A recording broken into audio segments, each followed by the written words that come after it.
Hello friends, supporters and families of Ka Eric and Dr.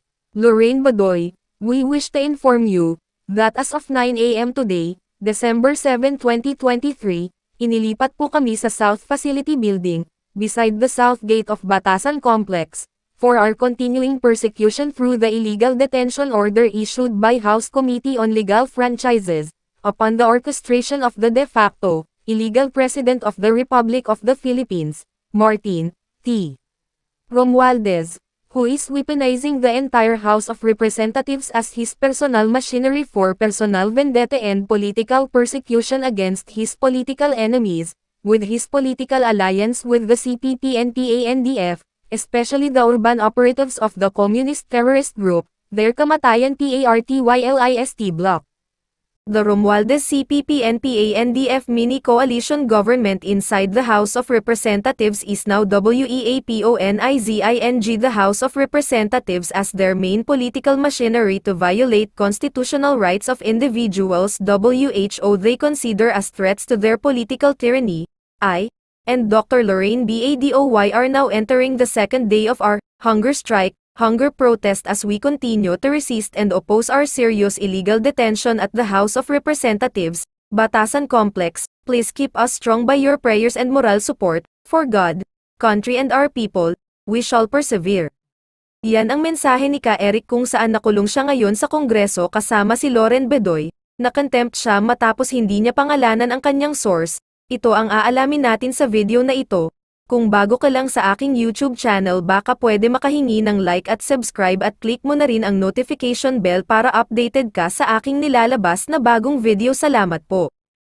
Sa pagtutulungan ng mga vloggers, nalalaman natin yung kalagayan ng ating mga bagong bayani. Okay? So, ito ngayon. Ka Eric, Dr. Badoy, mga bagong bayani ng sambayanang Pilipino. Nakakabilib po ang kanilang tapang at paninindigan. So, I don't know kung kailan mai-file ang petition for habeas corpus. Petition habeas corpus ng SMN na papunta sa Supreme Court. Nakikita ko ito illegal talaga itong pag-detain ng House of Representatives kay Dr. Badoy and kay Eric. Example, noong COVID-19, ang Senado, yung Blue Ribbon Committee, nagpatawag yung formally issue.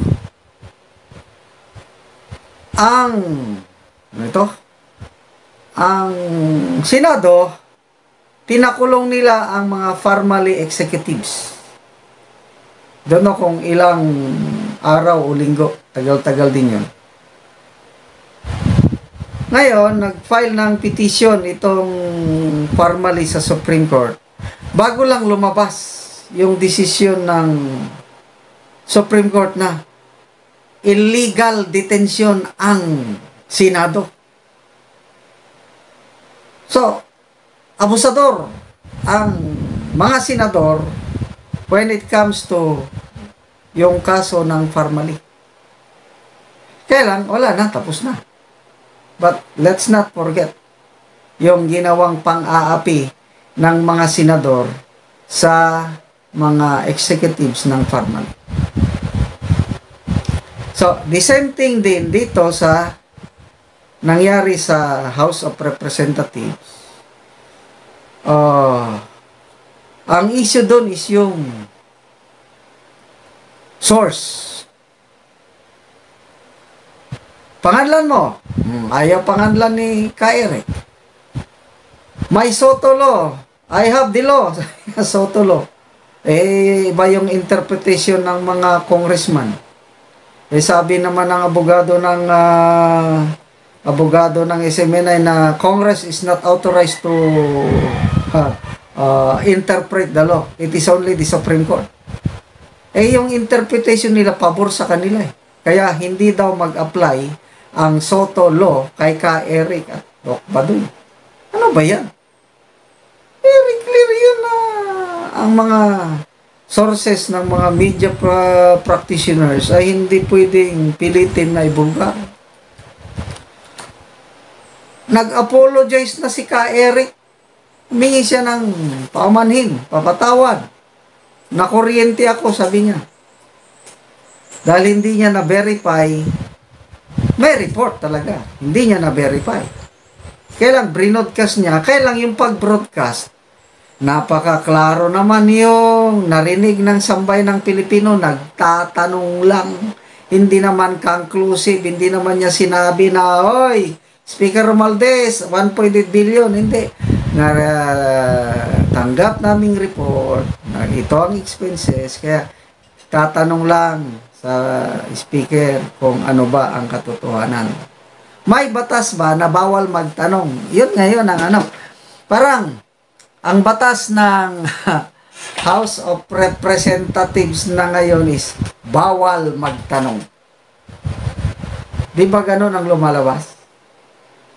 Pinakulong nila si Ka Eric Dr. Badoy dahil lang doon sa nagtatanong na segment doon sa programa ng laban ng bayan. Ngayon. So, ito ngayon. Mahirap itong labanan ni Ka Eric at Dr. Badoy, kaya kailangan natin ng moral support in terms of prayer.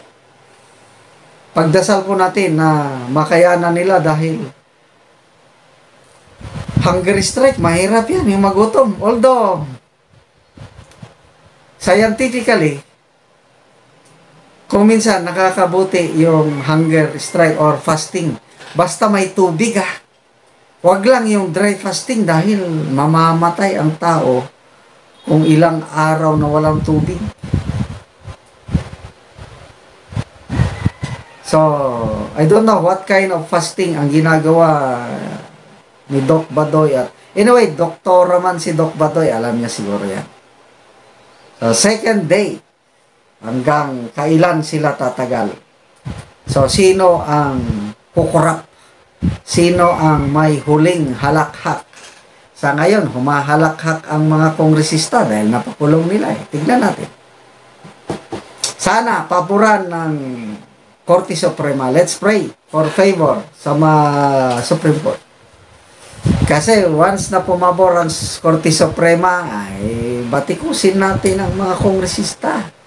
Akala nila kasi sila na yung hari-hari. Kaya mayroon na tayong de facto president. Sino? President Tambaluslos. Siya na ang presidente niya. Kasi ang presidente nating BBM, I don't know, nasaan na? Nagtatago. Nasaan na ngayon ang presidente? Yung vlog ni Maharlika kanina, grabe. I don't know, kung hindi nyo pa napanood, ganito. Nag-attend ng kasal si BBM, kasagsagan ng lindol. Lindol po is December 2 ng gabi. Pamobomba sa Marawi, December 3 ng umaga. Ang presidente, hindi mo marinig. Tahimik. Yung pala, nag-attend ng kasal. Anong klase? Presidente, mamaya mag-post ang Malacanang na COVID daw ang presidente. Ako, hindi ako naniniwalang na COVID. Siguro na masakit ang ulo, masakit ang katawan dahil sa sobrang nakain na inom o na hit-hit sa kasal na yun. Kaya, ano ba nang nangyayari dito sa ating presidente? Mabuti pa ang BP Inday Sara, mabilis kumilos. Grabing lindol, 7.4 magnitude. Wala man lang kaimik-imik ang presidente. Tapos ang dami ng patay sa Marawi, nagkakagulo na. Wala siya. I don't know please update me, mag-comment kayo. Ano bang assistance, especially financial assistance na naibigay sa gobyerno sa mga victims, lalo na yung namatay sa Marawi bombing? Meron ba? Wala. Itong si Speaker Martin Romualdez, ang bilis niya noon. Kahanga-hanga yung ginawa niya. Yung Gaza conflict. May 4 na Pilipinong namatay. pagdating ng mga bangkay at papogi kagad ang speaker. Bigay, 500,000 pesos bawat pamilya ng namatayan. Wow! Okay yan, dahil pera naman ng taong bayan. Ibalik sa tao. Itong mga namatay, hindi natin alam kung 4 pa o 11. Meron akong listahan, 11 ang namatay. Ang report ng gobyerno, 4 lang daw. Sige na lang. Nabigyan na ba sila ng ganong? Kasi, pag namatayan tayo, di ba, gagastos ka. O, may nagbisita na ba sila na from the national government? Of course, local government talaga nga si Kaswingan. Alam ko. Believe ako sa mga local government units, mabilis. Yung mga estudyante na nasa Marawi, MSU, kanya-kanya, LGU, kanya-kanyang biyahe ng kanilang mga estudyante at pinawi. Yun, mabilis. What I am asking is national government. Alam nyo, nung after ng pamumumba, kulang pa lang kulang ang mga doctors dahil Sunday yun. Day off ang mga doctors, yung iba nasa mga conferences o na problema yung governor ng Lanao del Sur. Kung yun sanang inatupag ng presidente, nalaman ng presidente para mag-direct sa AFP, PNP, ang daming doctors ng AFP dito sa Mindanao.